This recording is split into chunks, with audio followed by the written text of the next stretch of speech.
A lot of people are blown away over this development. The witness, the neighbor of Botham Jean, murdered. Yeah. And apparently there's conspiracy theories. Well, you know? I think that if the situation were reversed and he had testified against the gang member, then naturally you would think of the person who benefited the most from that person's death. And to me, it's almost suspicious that a man who had no known enemies, that was working, that lived in a luxury apartment, was a good kid, gets shot in his mouth and his chest 2 days after a high-profile trial, and he had just clearly stated he feared for his life. He feared testifying against the police department.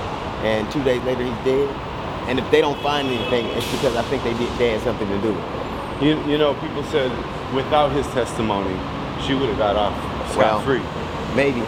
I don't know. I think that the system was rigged so that she could get off no matter what happened. And I think that if you consider the fact 10 years, a trial for when you were convicted of murder, 10 years in jail when you were convicted of murder, you think that's justice. I don't happen to think that, but I think that clearly there's a $100,000 reward to find out what happened to this young man.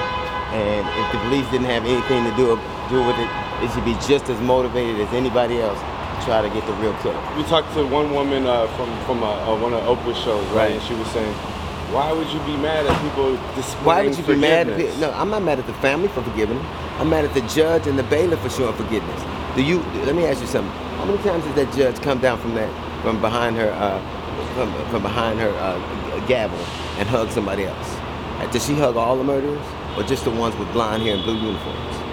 Can you tell me, what would America have done if it had been a black man who murdered a white woman and that black judge had come down and hugged him?